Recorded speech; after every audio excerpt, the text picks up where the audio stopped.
passaram chorando e molhou o chão.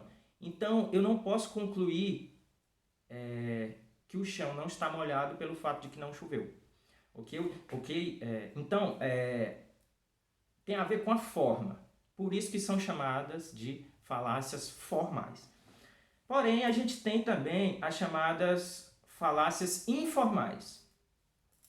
As falácias informais, ou falácias de conteúdo, né? Elas têm a ver com o que é dito, com o conteúdo e não com a forma. Né? Elas são bem mais numerosas e bem mais recorrentes, são bem mais comuns, certo? O livro coloca um quadro lá, que vocês podem ver depois, na página 114, de alguns tipos de falácias informais. Né? A gente pode destacar entre as mais comuns a falácia do equívoco, né? Que o livro coloca o seguinte exemplo. A falácia do equívoco, ela tem a ver com a ambiguidade. Quando a gente usa um termo, uma palavra, de forma ambígua, de forma que ela tenha mais de um significado e a gente confunde os significados. Por exemplo, o fim de uma coisa é a sua perfeição. A morte é o fim da vida. Logo, a morte é a perfeição da vida. Esse aqui é um exemplo de falácia de equívoco. Por quê? Porque a palavra fim, ela tem dois significados. Ela pode significar objetivo, qual o fim a atingir, e ela pode significar final, término. E aqui, nesse argumento, a pessoa utiliza de duas formas, confunde os significados. Né? A gente pode dar o exemplo também do argumento de autoridade. O que é o argumento de autoridade? É quando você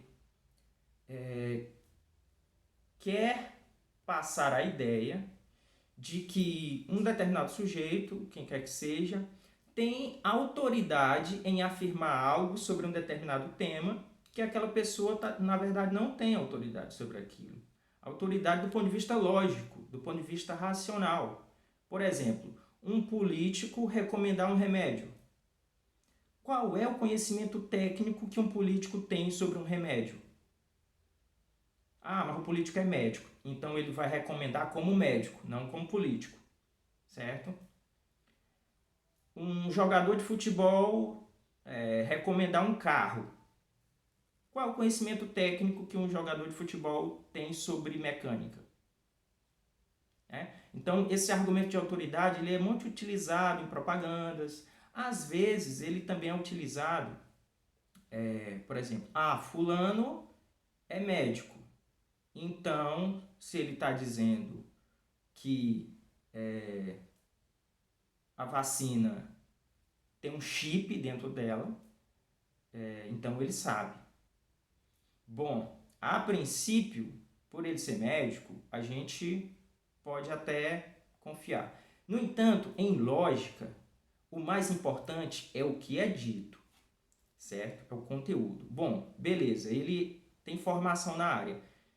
Mesmo assim, nós devemos averiguar as proposições.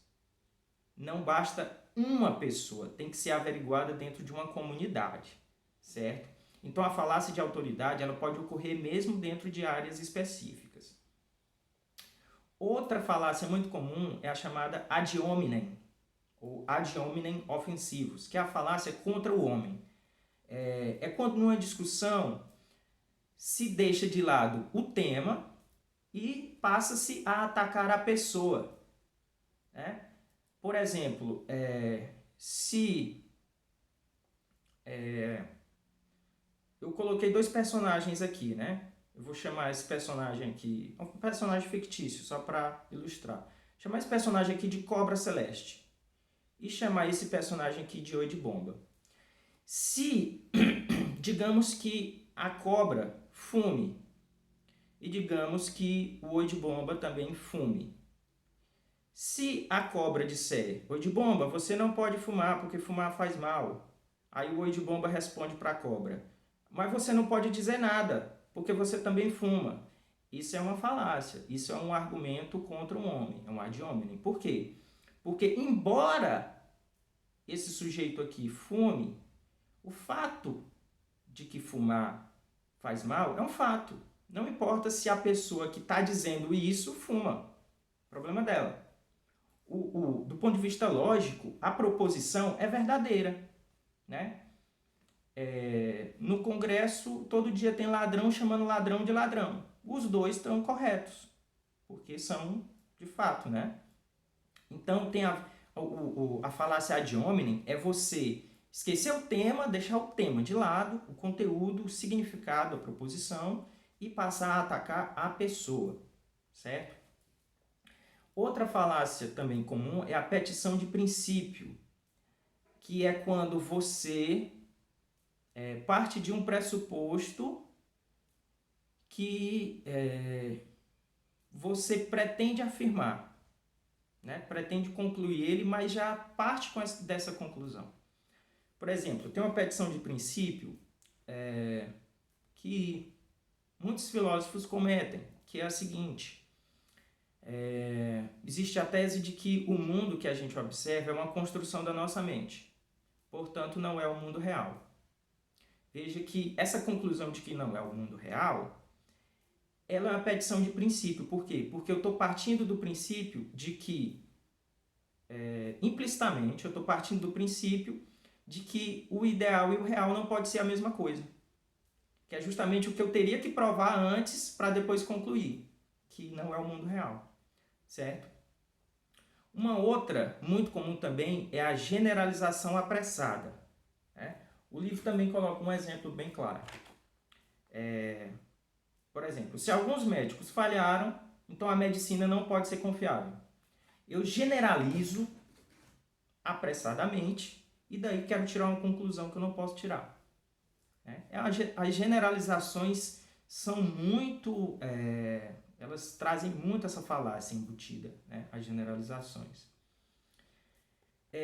Bom, além desses, existe um livrinho muito interessante, chama Arte de Ter Razão, do Arthur Schopenhauer,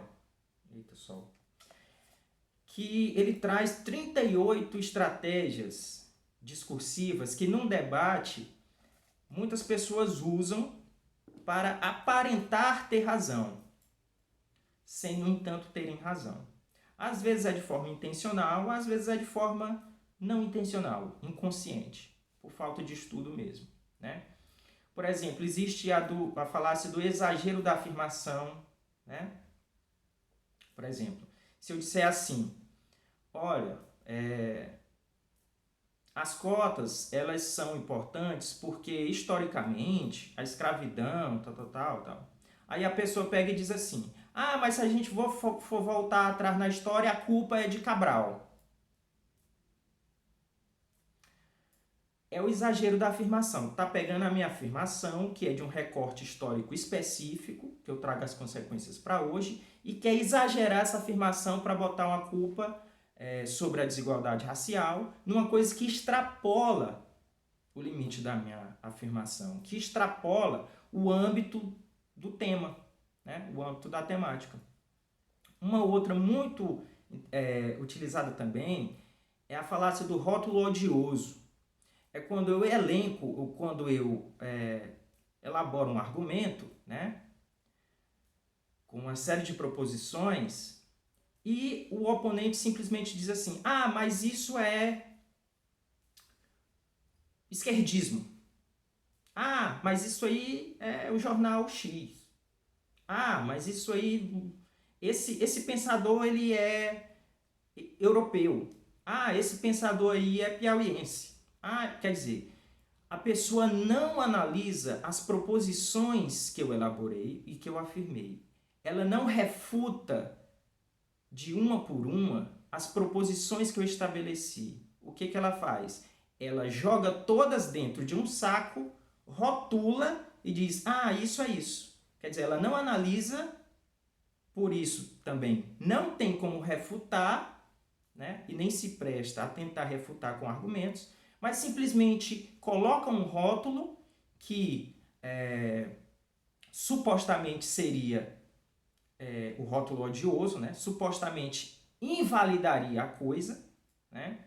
E simplesmente deixa de lado, né? E acredita que por isso refutou. Essa falácia do rótulo odioso, muito utilizada. sobretudo hoje em dia, quando as pessoas se fecham em bolhas, né, e ficam cegas em relação a outras fontes de análise, outras fontes de observação dos fatos. Tem outra falácia também muito recorrente, que é o famoso ditado: na prática a teoria é outra. Como se o fato de que uma teoria não se adequa perfeitamente à prática seria, por si só, motivo para excluir ou abandonar a teoria. Isso se deve a uma incompreensão da própria palavra teoria, né? Teoria vem do grego theos, que é como se fosse o olhar divino, o olhar, né? A teoria, ela é um modelo explicativo, é um modelo. Claro, o mundo concreto, o dia a dia, o cotidiano, as experiências práticas, elas são mutáveis. Então, quando há uma inadequação entre teoria e prática, a teoria deve ser revista, a teoria deve ser reelaborada, reanalisada, para tentar acompanhar a diversidade dos eventos, dos fatos, dos acontecimentos práticos, certo? E um outro argumento, também muito interessante, para terminar, é a falácia de motivar a vontade, né? De motivar a vontade da plateia ou das pessoas, né? Por quê? Como é que se dá essa falácia? Essa falácia é quando alguém tenta mostrar que um determinado argumento ele atende aos interesses ou aos desejos ou às preferências estéticas ou afetivas de outras pessoas, né? Então, num debate, quando eu coloco argumentos que vão não pela racionalidade, mas pela vontade dos outros, ou seja, eu mostro que aquele argumento ele vai atender às vontades daquelas pessoas, então isso faz com que a maioria das pessoas possam dar razão àquilo. Não por uma questão racional, mas por uma questão de vontade, certo? Por quê? Porque ocorre que as pessoas, a maioria, né, tem tendência a concordar com aquilo que as agrada, né? É uma coisa nossa mesmo, humana. A gente tem tendência a concordar com aquilo que nos agrada, com aquilo que nos faz, que faz a gente se sentir bem, né? Por exemplo, novamente, né, aqui a cobra celeste e o oi de bomba.